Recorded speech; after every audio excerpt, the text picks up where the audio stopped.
नमस्कार। The deep dive में आपका स्वागत है। आज हम फिर से कोरोना वायरस पर जो बातें हो रही हैं उन पर गौर कर रहे हैं। खासकर इसका जो नया वेरिएंट है JN.1 उसके संदर्भ में जी। हमारे पास एक YouTube वीडियो का विश्लेषण है। ये स्वास्थ्य समृद्धि चैनल पर है, सुजॉय चौधरी का। इसका टाइटल है कोविड JN.1 वेरिएंट, लक्षण, प्रतिरोध और नेचुरोपैथी परामर्श, संपूर्ण तथ्य। तो हमारा मकसद है कि इस वीडियो में JN.1 वेरिएंट, इम्यूनिटी मतलब रोग प्रतिरोधक क्षमता और जो प्राकृतिक चिकित्सा का नजरिया है उससे जुड़ी जो मुख्य बातें हैं वो समझें और आपके सामने रखें। बिल्कुल। तो चलिए देखते हैं कि ये वीडियो इस नए वेरिएंट के बारे में क्या कहता है और हाँ, 2020 के जो अनुभव थे उनसे क्या सीखने की बात करता है। हाँ, ये दिलचस्प रहेगा। तो सबसे पहले JN.1 वेरिएंट, इस वीडियो में इसके बारे में क्या खास जानकारी दी गई है? हाँ, तो वीडियो बताता है कि JN1.1 वो असल में SARS-CoV-2 वायरस का ही एक सब वेरिएंट है। जैसे ओमिक्रॉन था, उसके बाद ये एक और रूप है, समझ लीजिए। ओके। वीडियो इस बात पर जोर देता है कि हालांकि ये खबरें थोड़ी चिंता तो पैदा करती हैं, पर जानकारी रखना जरूरी है। ये वही मूल वायरस का ही एक वंशज है जो समय के साथ बदलता रहता है। वायरस तो बदलते ही हैं। सही बात है। और लक्षणों के बारे में क्या ये पिछले वेरिएंट से कुछ अलग है? वीडियो क्या कहता है इस पे? लक्षण? हाँ, लक्षण जो बताए गए हैं वीडियो में वो काफी हद तक जाने पहचाने से ही लगते हैं। जैसे बुखार के साथ नाक बहना या सर्दी लगना, सूखी खांसी होना, गले में दर्द या खराश महसूस होना, फिर वो थकान या कमजोरी लगना, सर दर्द, नाक बंद होना। हाँ, ये तो सुने हुए लगते हैं। हाँ बिल्कुल। कुछ लोगों में पेट की गड़बड़ी या दस्त की शिकायत भी हो सकती है और कुछ मामलों में गंध या स्वाद जाने की बात भी कही गई है। हालांकि वीडियो ये भी कहता है कि शायद ये उतना आम ना हो जितना पहले था। अच्छा, तो लक्षण कमोबेश वही हैं, पर क्या वीडियो इसकी गंभीरता पर भी कुछ कहता है? मतलब ये कितना सीरियस है? हाँ, इस बात का जिक्र है वीडियो में कि कुछ जो शुरुआती रिसर्च या स्टडीज हुई हैं उनके हिसाब से JN1 शायद हमेशा पिछले वेरिएंट्स जैसे डेल्टा था या जो शुरुआती कोविड-19 था उतना गंभीर ना हो। ओके, ये तो थोड़ी राहत की बात है। हाँ, पर वीडियो इस बात पर बहुत जोर देता है कि इसका मतलब ये कतई नहीं है कि इसे हल्के में लिया जाए। बीमारी का खतरा तो है ही, और किसी भी वायरल संक्रमण की तरह ये उन लोगों के लिए ज्यादा परेशानी खड़ी कर सकता है जिनकी इम्यूनिटी कमजोर है। हाँ बिल्कुल। या जिन्हें पहले से कोई स्वास्थ्य समस्या है। तो मतलब सतर्कता जरूरी है, ऐसा वीडियो का मानना है। ये एक जरूरी बात है। सतर्क रहना तो हमेशा ही ठीक है। अब वीडियो 2020 के अनुभव पर वापस जाता है और इम्यूनिटी के महत्व पर, जैसा आपने कहा, काफी जोर देता है। यहाँ बात थोड़ी दिलचस्प हो जाती है जब वो अलग अलग लाइफस्टाइल वाले लोगों की तुलना करता है। इसके बारे में थोड़ा और बताइए। हाँ, ये वीडियो का एक मुख्य हिस्सा है। वीडियो 2020 के उस दौर को याद दिलाता है जब कोरोना का डर बहुत ज्यादा था। वीडियो ये दावा करता है कि उस समय ये देखा गया, खासकर ग्रामीण इलाकों में, कि जो लोग शारीरिक मेहनत ज्यादा करते थे, जैसे मजदूर या किसान, उनमें कोरोना का डर और संक्रमण की दर दोनों ही शहरी या जो गतिहीन जीवन जीते हैं उनकी तुलना में कम थी। अच्छा, ये तो वाकई दिलचस्प अवलोकन है। हाँ, वीडियो इसे एक महत्वपूर्ण अवलोकन मानता है। और वीडियो इसका कारण क्या बताता है? ये अंतर क्यों था? इसके पीछे तर्क क्या है? वीडियो के अनुसार इसका सीधा संबंध है मजबूत इम्यूनिटी से। वीडियो ये तर्क देता है कि जिन लोगों का जीवन शारीरिक श्रम से जुड़ा था, जो नियमित रूप से धूप में काम करते थे और जिनका मिट्टी से संपर्क होता था, उनकी जो प्राकृतिक रोग प्रतिरोधक क्षमता थी वो ज्यादा मजबूत थी। वीडियो में सुजॉय चौधरी इस जीवन शैली की तुलना उन लोगों से करते हैं जिन्हें वे अति शिक्षित कहते हैं। अति शिक्षित, इसका मतलब? हाँ, यहाँ उनका मतलब शायद उन लोगों से है जो बौद्धिक काम ज्यादा करते हैं, फिजिकली कम एक्टिव रहते हैं, एसी में ज्यादा समय बिताना, धूप से बचना। वीडियो में फैट कल्चर जैसा शब्द भी इस्तेमाल हुआ है। अच्छा, शायद इसी निष्क्रिय बैठे रहने वाली जीवन शैली के लिए। और हाँ, जंक फूड और प्रोसेस्ड खाने का जो चलन है उसे भी कमजोर इम्यूनिटी से जोड़ता है वीडियो। तो एक तरह से वीडियो आधुनिक शहरी जीवन शैली की आलोचना कर रहा है और उसे कमजोर इम्यूनिटी का कारण बता रहा है। हाँ, कुछ ऐसा ही नजरिया लगता है वीडियो का। उसका मुख्य संदेश ये उभरता है कि 2020 में जब आधुनिक विज्ञान वैक्सीन और इलाज खोजने में लगा था, जो कि जरूरी भी था, नो डाउट, तब भी व्यक्तिगत स्तर पर सबसे बड़ा हथियार लोगों की अपनी इम्यूनिटी ही थी। सही बात है। वीडियो प्रतिकार मतलब इलाज से ज्यादा प्रतिरोध मतलब बचाव पर बल देता है।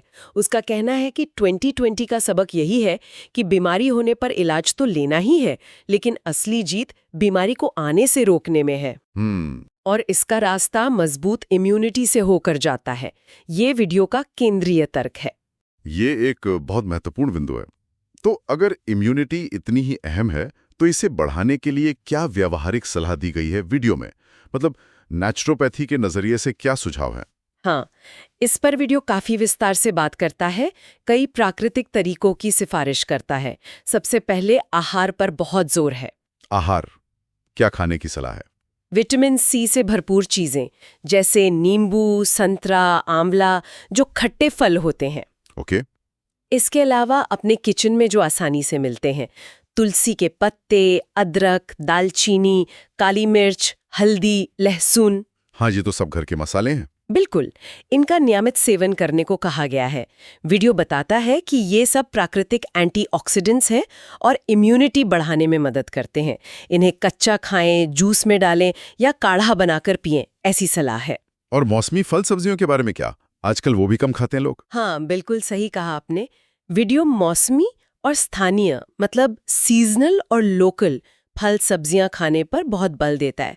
वो चीजें जो उस मौसम में स्वाभाविक रूप से उगती हैं और आपके आसपास आसानी से मिल जाती हैं। और इसके विपरीत प्रोसेस्ड फूड, पैकेट बंद चीजें, जंक फूड, ज्यादा चीनी, ज्यादा नमक, इन सब से बचने या बहुत कम करने की सलाह है। अच्छा। वीडियो का तर्क है कि ये चीजें शरीर पर बोझ डालती हैं और इम्यूनिटी को कमजोर करती हैं। मतलब जितना प्राकृतिक और सादा भोजन हो उतना बेहतर। ठीक है। आहार के अलावा जीवन शैली, क्योंकि वीडियो ने पहले लाइफस्टाइल पर काफी जोर दिया था। हाँ, जीवन शैली पर भी कई सुझाव हैं।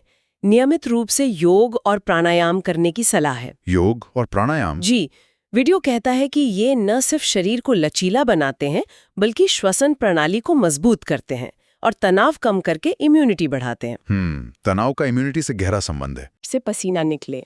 पसीना निकलना जरूरी है। हाँ, वीडियो का मानना है कि पसीना निकलना शरीर की सफाई के लिए जरूरी है और इससे इम्यूनिटी एक्टिवेट होती है, सक्रिय होती है। और धूप का भी जिक्र था पहले, है ना? आजकल तो लोग धूप से बचते बहुत हैं। हाँ, बिल्कुल।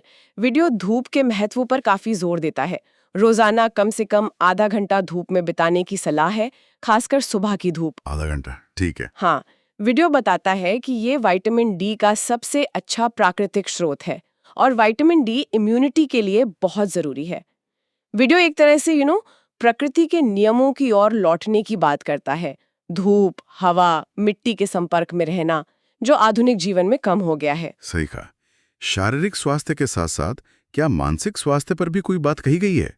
क्योंकि 2020 में डर और तनाव का माहौल तो बहुत था। हाँ, मानसिक स्वास्थ्य को भी वीडियो ने अहम माना है। तनाव प्रबंधन मतलब स्ट्रेस मैनेजमेंट पर बहुत जोर दिया गया है। ओके। वीडियो का कहना है कि अत्यधिक तनाव या चिंता हमारी इम्यूनिटी को बहुत बुरी तरह प्रभावित करती है, उसे कमजोर करती है। इसलिए बेवजह के डर से बचने और शांत रहने की सलाह दी गई है।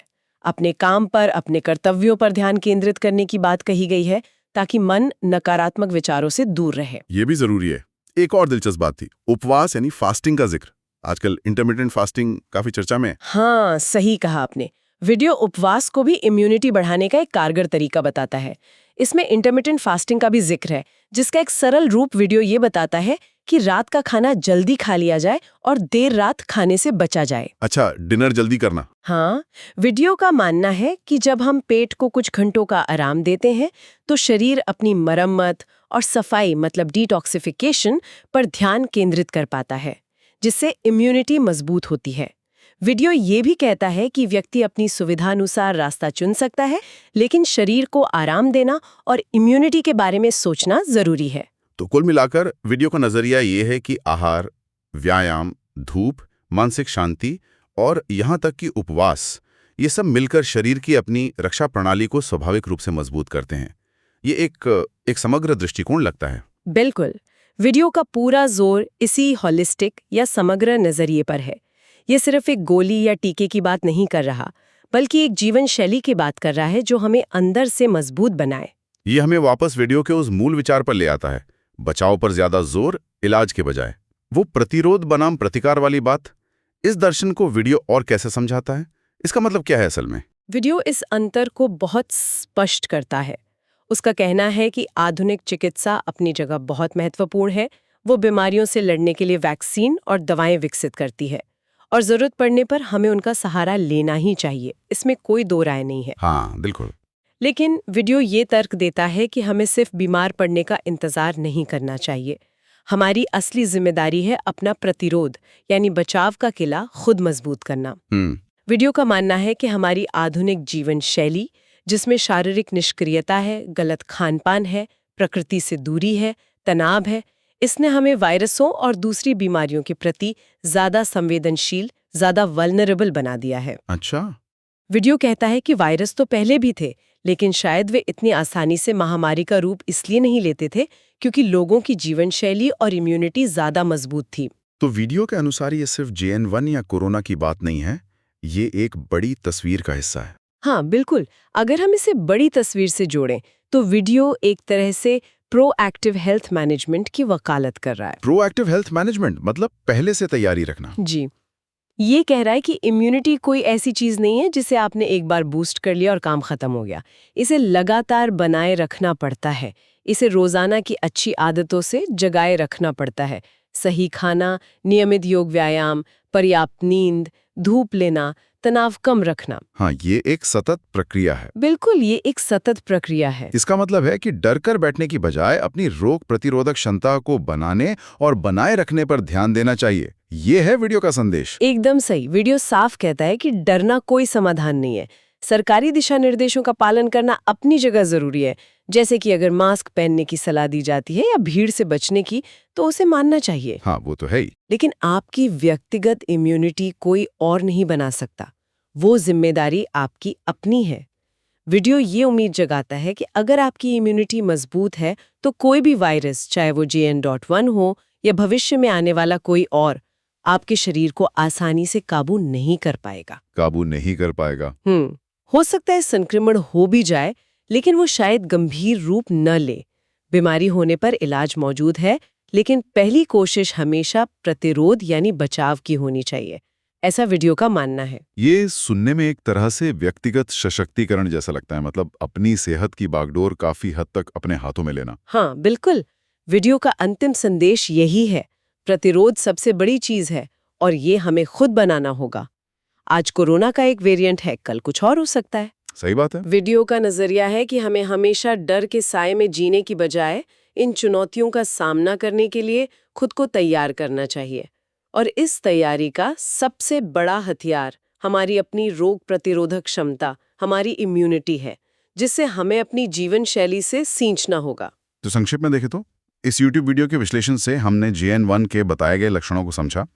हमने 2020 के अनुभवों से इम्यूनिटी के महत्व पर वीडियो के विशिष्ट नजरिए को जाना, खासकर वो शारीरिक श्रम और प्राकृतिक जीवन शैली बनाम गतिहीन जीवन शैली वाला कॉन्ट्रास्ट। हाँ, और हमने शरीर की रक्षा प्रणाली को मजबूत करने के लिए दी गई विस्तृत प्राकृतिक सिफारिशों पर भी बात की, जिनमें आहार था, विटामिन C, मसाले, मौसमी भोजन, परहेज, जीवन शैली, योग, व्यायाम, धूप, मानसिक स्वास्थ्य, तनाव प्रबंधन, डर से बचाव और उपवास भी शामिल था। जी। और सबसे बढ़कर प्रतिरोध यानी बचाव को प्रतिकार यानी इलाज से ज्यादा प्राथमिकता देने के दर्शन को समझा। हाँ, ये सभी बिंदु उस वीडियो के मुख्य संदेश को दर्शाते हैं। वीडियो का जोर स्पष्ट रूप से प्राकृतिक जीवन शैली अपनाने और व्यक्तिगत जिम्मेदारी लेने पर है, ताकि हम बीमारियों के आने का केवल इंतजार न करें, बल्कि पहले से ही अपना बचाव मजबूत रखें और ज्यादा लचीले बने, रेजिलिएंट बने।